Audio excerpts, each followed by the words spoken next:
La plupart du temps, quand vous travaillez sur Internet et que par exemple vous recevez des mails avec des images en objet, ce que vous ne savez pas, c'est que ces images sont eux-mêmes encodées dans un certain type d'encodage qu'on appelle le codage base64. Donc ce type d'encodage va avoir pour but de tout encoder en utilisant seulement 64 caractères différents. Donc il va y avoir les lettres majuscules, les lettres minuscules et certains caractères spéciaux ainsi que des chiffres. Donc à partir de là, l'utilité principale du base64, ça va être d'encoder notamment des bits directement et non pas d'encoder du texte, car il est beaucoup moins utilisé pour encoder du texte que pour encoder par exemple des images. Donc si on passe sur mon ordinateur et qu'on va sur la page Wikipédia de base64, donc ça nous dit que chaque caractère va être codé sur 6 bits. Donc là ici par exemple genre le D ça va être 000011. Et en fait on va avoir 64 caractères différents donc pour pouvoir encoder en base64, sachant qu'on a un complément qui va être le égal qui va être mis à la fin en complément, donc il peut soit ne pas y en avoir, soit en avoir un, soit en avoir deux. Et ça va dépendre du nombre de bits que notre message avait de base. Donc du coup, si on regarde un peu par rapport aux intérêts, l'intérêt du base64, ça va être surtout pour des données donc binaires directement, donc ça va être par exemple des images ou des exécutables, plutôt que d'utiliser le base64 pour du texte. Donc comme on peut le voir par exemple, donc il y a beaucoup de sites qui permettent d'encoder et de décoder du base64. Donc si vous voulez par exemple encoder, donc là si je vais sur encode, si je veux encoder par exemple une chaîne de caractères, genre bonjour, et ben en base64, si on l'encode, ça va nous donner ce résultat-là. Et évidemment, c'est un type de codage symétrique, c'est-à-dire que si je le mets ici pour le décoder, ça va nous redonner bonjour directement. Donc, comme on a vu, donc c'est beaucoup utilisé notamment pour les images et pas beaucoup pour du texte. Donc, notamment quand vous recevez des emails, si vous regardez le code source de l'email que vous avez reçu, la plupart du temps, si vous avez des images en pièces jointes, vous allez voir qu'il va y avoir une suite de caractères un peu comme ça, souvent finie par un égal ou non.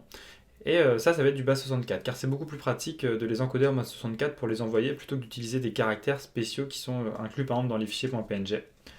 Et donc du coup, si par exemple vous naviguez sur Internet, des fois il y a certaines images qui sont mises sur Internet, donc c'est le cas par exemple de cette image-là.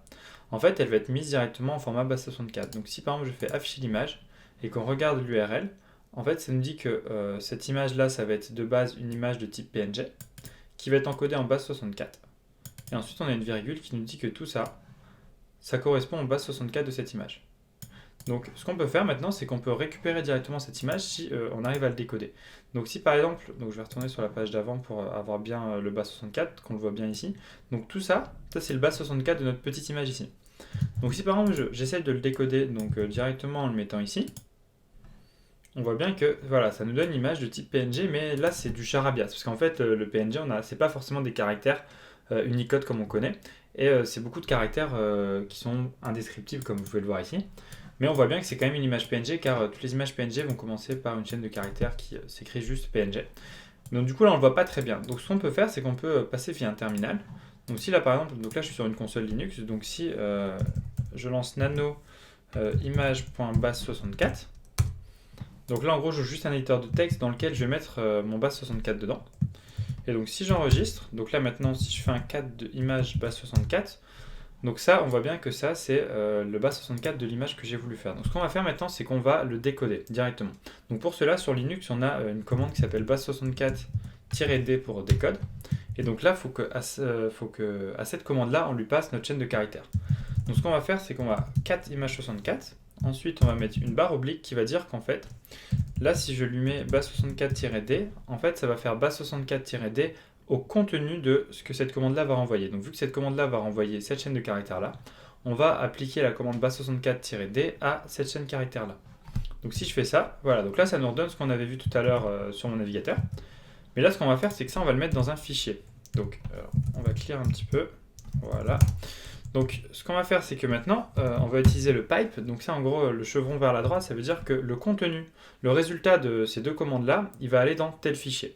Donc là on va le faire aller dans image.png vu qu'on sait que c'est une image.png. Donc si je fais ça maintenant, si on fait un ls, on voit bien qu'on a une image.png. Donc si je capte mon image.png, on se rend compte qu'on a bien évidemment aussi directement là on a le vrai code pour mon image PNG qu'on avait voulu voir. Voilà, donc si maintenant je vais dans mes fichiers, on se retrouve avec ici mon image.png et quand on l'ouvre, on voit directement qu'on a notre petite image qui a bien été récupérée. Voilà, donc maintenant ce qu'on va essayer de faire, c'est le processus inverse. On va partir de cette image-là et on va la transformer en base 64. Donc pour cela, donc, on va faire de la même manière. Donc là, si on fait un 4.2, l'image elle s'appelle 1.png. Voilà, donc on voit bien que c'est une image qui est beaucoup plus lourde car c'est une grosse image. Voilà, donc on va essayer de voir si c'est possible de la mettre en format base 64. Donc là, on va faire de la même manière, sauf que là, on va juste taper base 64 pour l'encoder. Et ça, on va le mettre dans un fichier qui va être 1.base64. Voilà, donc là maintenant, si on fait un 4 de 1.base64, hop là, voilà, donc ça, c'est tout mon base 64 de mon image. Donc là, si maintenant je l'ouvre avec un éditeur de texte, hop là, donc là ça va me l'ouvrir, ça ne trouve pas, on va l'ouvrir avec le bloc-notes. Voilà, donc si je fais un copier-coller de ça, et ce qu'on va essayer de faire, c'est l'ouvrir directement sur notre navigateur en utilisant le même type de format que ça. Donc si je fais afficher l'image, et que là, ce coup-ci, on va remplacer ce base 64 là par le mien, et qu'on fait entrer, normalement le navigateur devrait me charger mon image. Et voilà. Comme vous pouvez le voir directement, le navigateur a su décoder ce base 64 là, le mettre en format PNG et me l'afficher à l'écran directement. Voilà, donc c'est tout pour cette petite introduction sur le base 64. Donc c'est juste une manière de voir comment sont encodées la plupart du temps les images quand vous recevez des mails ou sur internet. Et si vous voulez en savoir plus, il y a énormément de ressources sur internet sur le base 64 et c'est très intéressant de comprendre comment ça fonctionne réellement et de bien comprendre comment est-ce qu'à partir d'une suite de bits on peut réussir à avoir une chaîne de caractères avec seulement des lettres, des chiffres et des lettres majuscules. A demain!